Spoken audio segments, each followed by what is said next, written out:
Today, I wanted to look at how the recent balanced data slate has affected the Tau army. So there are a few bullet points in the section directly referencing the Tau, and then there are a few of the general rules balances that have affected them as well. Most of it is negative, but it allows for more balance internally between armies, so it's not really a problem. What I'd like to go over, though, is how it's going to affect how you play your army differently from what it says in the codex. Because you will have things in the codex where it says you can do one thing, or there are bits that are not explicitly explained, or they're unclear, and this balanced data slate sort of clears that up. I'll try to leave a link for the data slate, which is free, of course, in the link below, so you can have a look for yourself if you'd like to. Firstly, the general rules. What's going to affect the Tau is especially the indirect fire rules. So they were noticing a not dominance, but a certain power to indirect fire weapons for a lot of armies, and the Tau, of course, was one of them as well. It's unfortunately going to hit other armies a little harder where their indirect fire weapons were already either so-so or whatever, and it's going to make them kind of a lot worse. I think particularly of Space Marines and the Whirlwind is just, it was already kind of like okay, and now with these new rules it makes it kind of a bad unit. So for the Tau anyhow, it's going to affect two weapons primarily. It's going to affect your air bursting fragmentation projectors and smart missile systems. The air bursting fragmentation projectors you can take on your crisis suits, you can take on your crisis bodyguards, you can take on any of the three commanders as well. And I believe they're also accessible to the Storm Surge. So that's another one where you get the air bursting fragmentation projector. And those are going to be hit a little hard, unfortunately. And then smart missile systems, maybe not as much, but still not really that great. So essentially what the rule does, I'll pull it up here so I make sure I know exactly what I'm talking about. But essentially what it does is, if an indirect fire weapon is firing indirectly, so when it cannot see the target directly and it's firing over something or through something or whatever, there are a few benefits that the unit it is firing at will get. So it explains, if such a weapon targets a unit that is not visible, i.e. no models in a target unit are visible to the firing unit when you selected it as a target, then each time an attack is made with that weapon against that target this phase, worsen, which is a new one, the ballistic skill characteristic of that attack by 1, and add 1 to any armor saving throws made against that unit. Yikes. So that means, let's take the air bursting fragmentation projector as an example. It is strength 4, it's D6, it's got blast, strength 4, AP -1, 1 damage. So typically with Tau you would be firing at ballistic skill 4+. Now if you had a marker light on there, it would improve that to a 3+. But let's assume, for just generalist purposes, that it's a 4+, the standard ballistic skill of most Tau units. So now if you're firing at something indirectly with an air bursting fragmentation projector, you're going to be getting hits at ballistic skill 5+, which means 5s and 6s will hit instead of 4s, 5s, and 6s. and anything that you are firing at will be adding to their armor saves. So this means that a strength 4 weapon, you're going to be hitting on 5s and 6s. It's -1 to the AP, but you're adding to the armor anyways. It kind of takes the air bursting fragmentation projector out of contention when it comes to dealing with soft targets, dealing with light infantry. So the other options in the crisis suit arsenal seem a lot better now comparatively, because the one thing you really do get with the airburst is that it can fire indirectly. It's strength 4, which is rare for the Tau and uncharacteristically low for the Tau already. The D6 is random, so it doesn't really help you. The -1 is nice.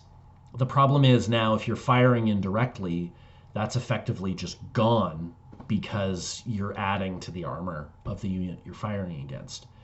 So in most cases, you'd be better off taking a burst cannon, which gives you a static 6 shots straight up.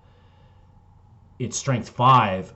You're not getting that AP, but it's not getting negated. Now, of course, the burst cannon, you do need line of sight, and the range is a little bit shorter, but it seems now through and through that that's a better option.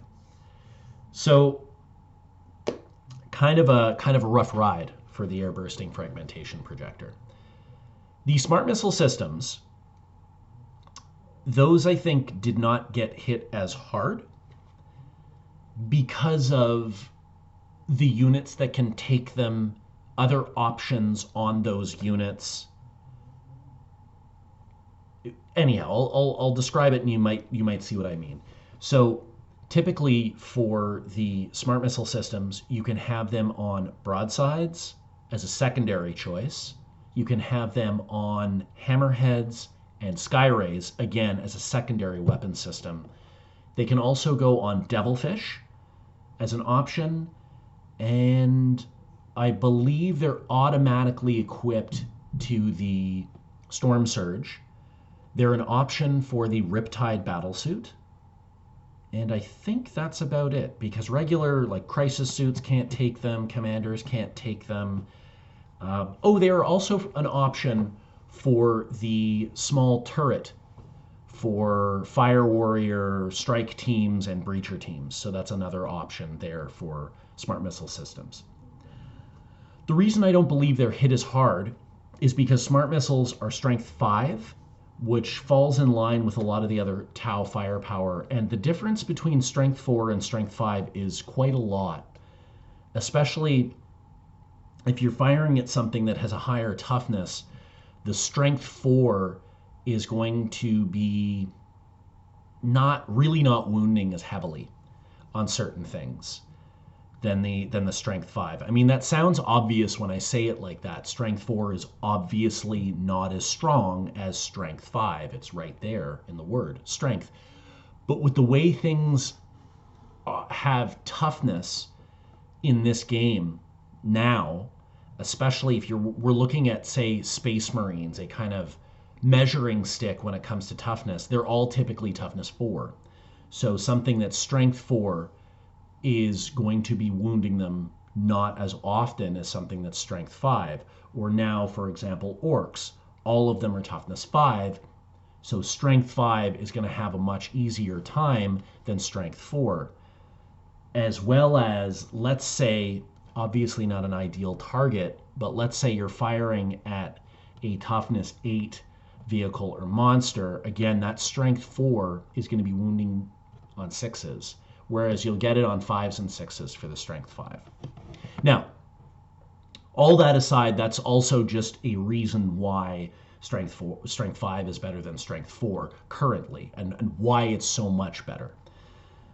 Now, another thing too is that smart missile systems, on most of the units that they can be taken on, they are the farthest ranged option for those units as secondary weapon systems. Broadsides are an exception because they can take plasma rifles, which have the same range, 30 inches. But for something like your devilfish, your hammerheads, your skyrays, and your riptides, they can also take plasma rifles, but they have other options as well. But for your vehicles, your true vehicles, the secondary weapon system, you don't have much in the way of options for range, and they're typically far-reaching weapon platforms. So it's often tricky when you have a unit like a hammerhead, for example, with a 72-inch railgun, and then you have either the gun drones attached, which have a 24-inch range, which isn't bad, but a lot of the time you'll find with those far-reaching weapons, depending on where you place them, the secondary weapon systems are getting virtually no use, especially with the Accelerator burst cannons. Now, Accelerator burst cannons are quite good.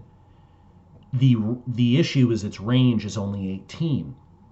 You're getting a lot of shots, you're getting good strength, you're getting good AP, but unless the enemy is in your face, you're not getting to use them very often. And I wouldn't advise moving your vehicles with those long-range shooting weapons closer so that you can take advantage of the shots from, say, the Accelerator burst cannon or the gun drones. This is where the smart missile system comes in with its range 30, which it is only a 6-inch difference between 24 and 30, obviously, but it's noticeable. And because they can fire out of line of sight, you can focus your main gun, your Skyray missile platform, your railgun for your hammerhead. You can focus those on your long-range targets, and then you have a 30-inch bubble around you where you can hit anything, regardless of line of sight or not. The issue now, of course, is with the new line of sight rules, you add to the armor of whatever you're firing at, and you worsen the ballistic skill if that unit, that target, is out of line of sight. An important distinction when you are using these weapons: if you are firing at something that the vehicle or the weapon platform can see, none of this applies.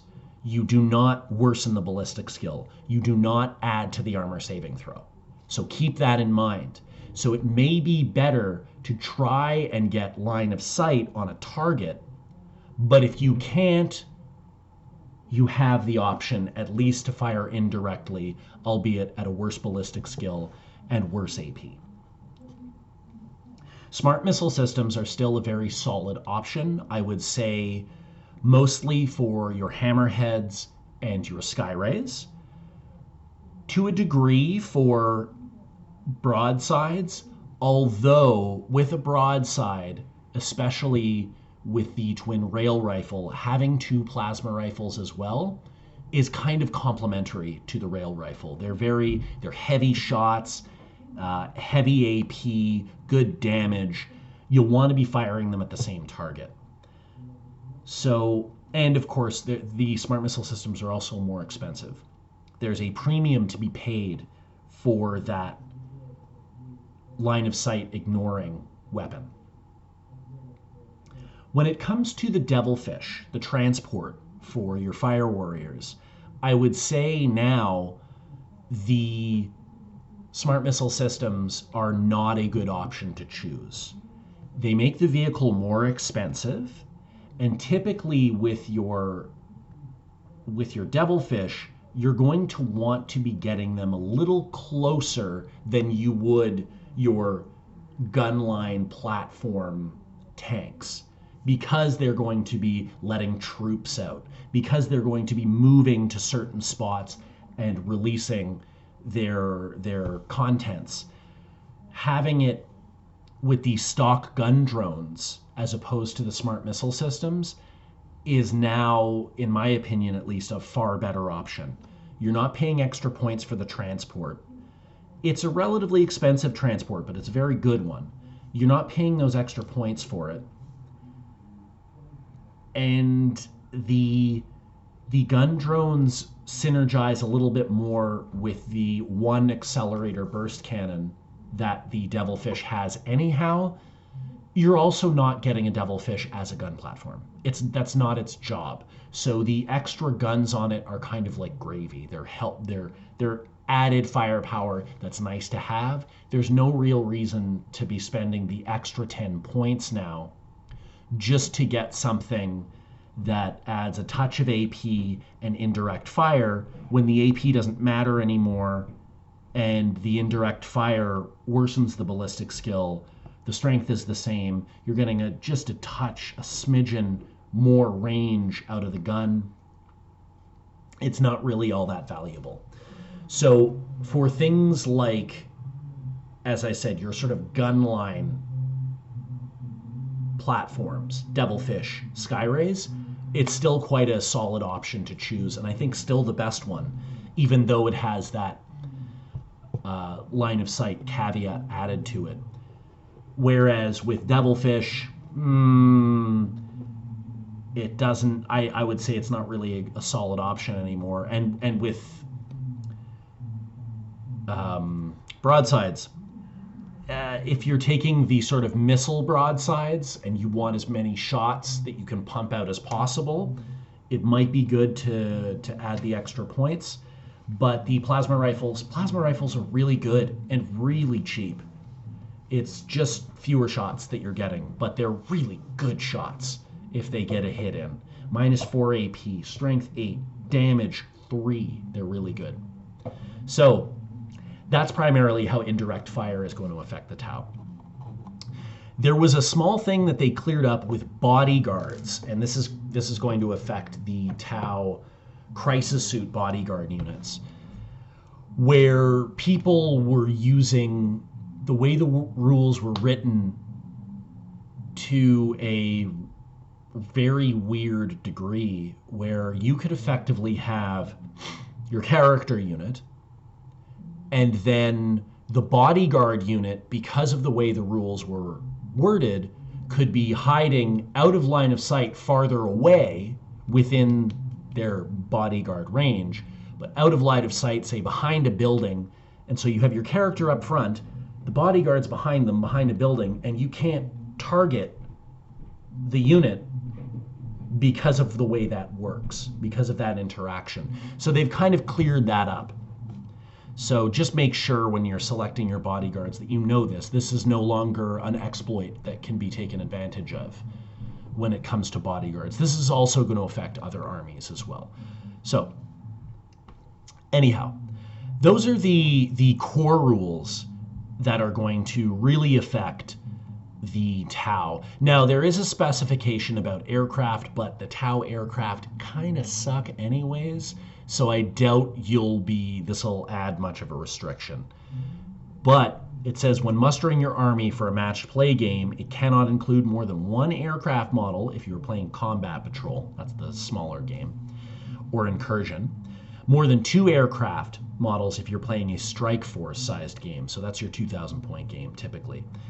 Or more than 3 aircraft models if you're playing an onslaught-sized game. Again, that's not really going to affect the Tau. That, I believe, was more for aircraft for other armies that have really strong aircraft options. But with the Tau, we don't really need aircraft. Everything flies anyways.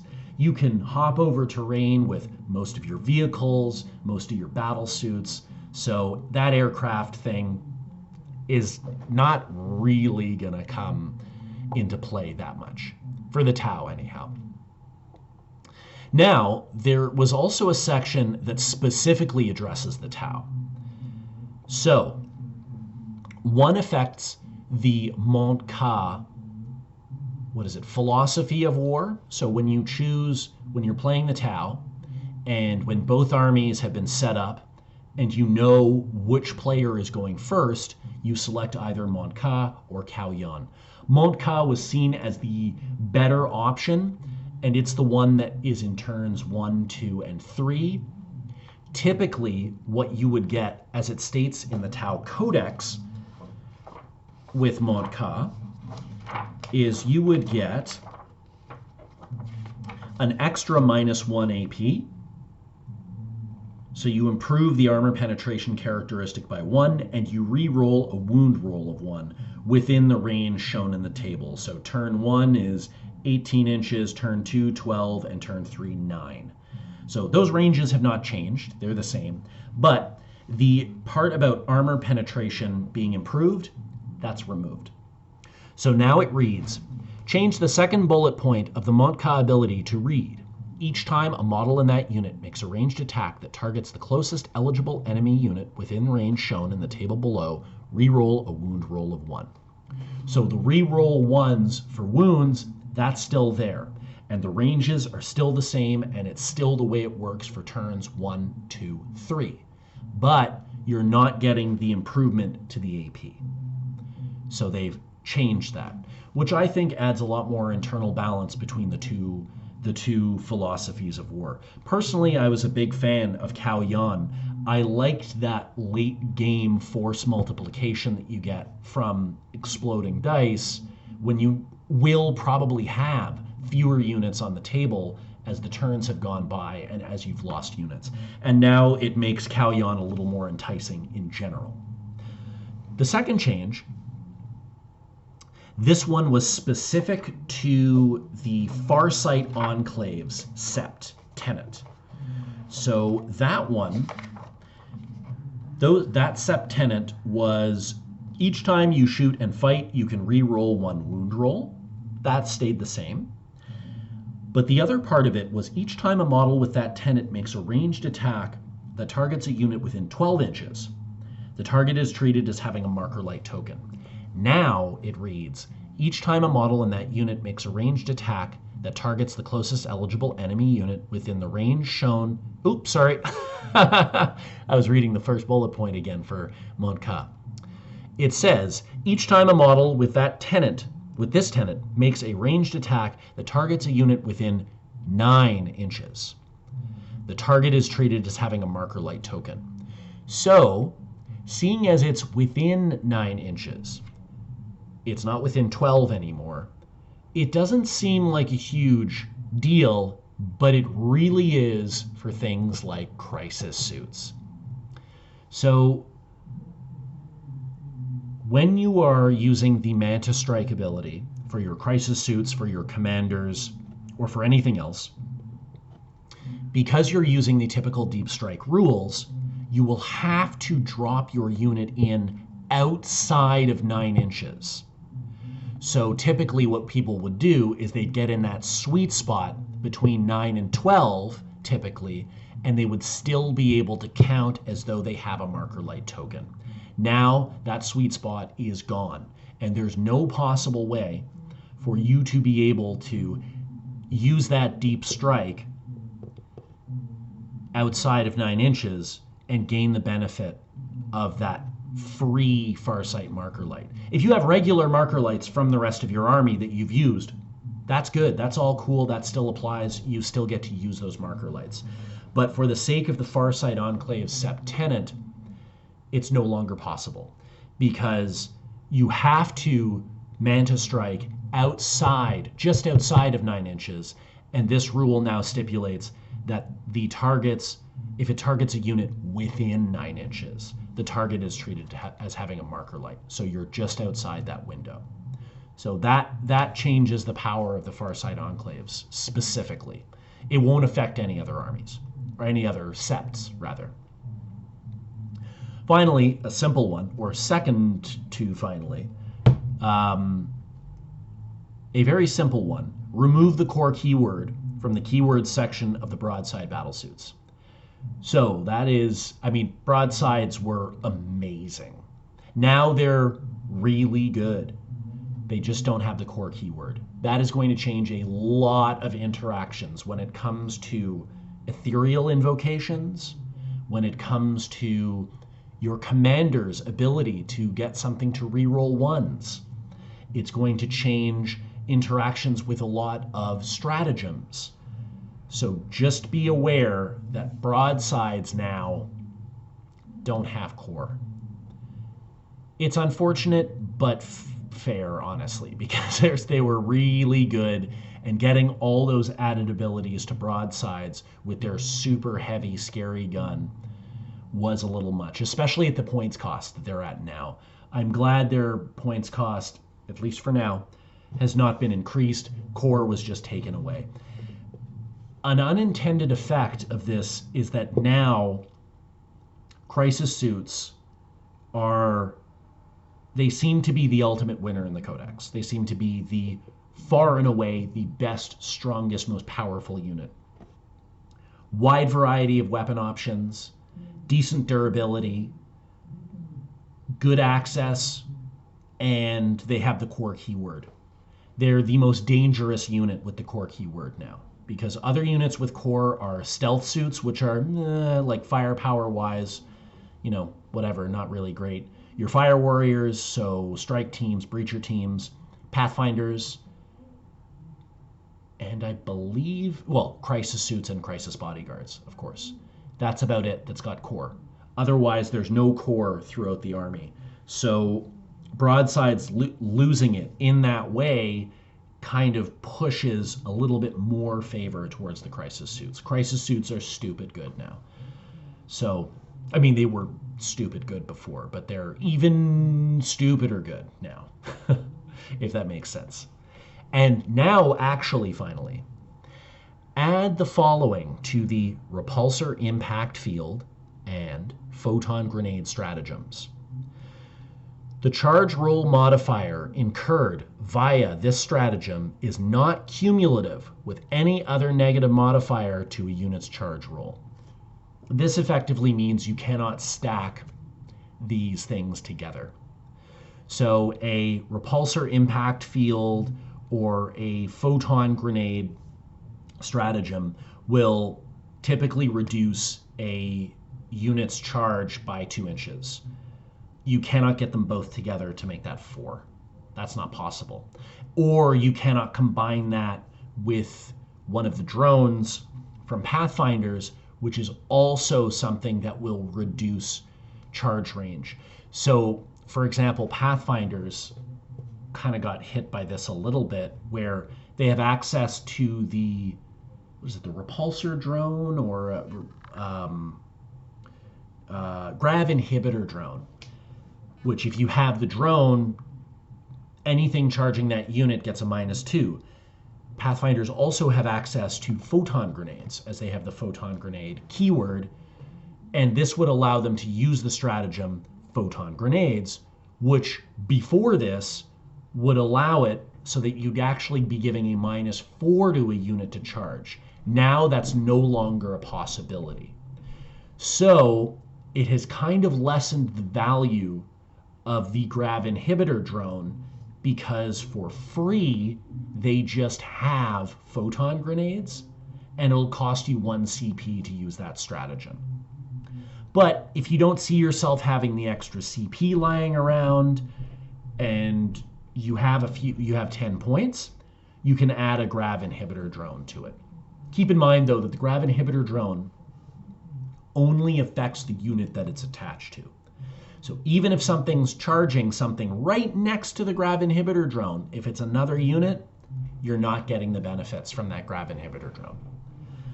Those are the changes that specifically apply to the Tau. Now, another one that is going to hit the Tau a little bit indirectly, it's not the indirect fire, but indirectly, is the new rules for Space Marine armor. The Tau recently got a lot of buffs in the new codex to their AP values. And if you're ever fighting Chaos Space Marines, Grey Knights, anything that has access to this armor, all of those extra AP values are essentially going away. So because the armor, the power armor stuff is worsening the AP of anything incoming, except for AP 0, of course, but anything AP -1, -2, -3, whatever, will just go down a grade. So AP -1 will become AP 0. AP -2 will be AP -1. AP -3 will be AP -2, and so on. So that kind of sucks. But that's going to affect everybody. So anybody fighting Marines of any flavor variety is they're going to feel that pain as well. But it's something to keep in mind. Anyhow, thanks for watching, and if you have any extra questions or clarifications or anything like that, you can type it down in the comments below.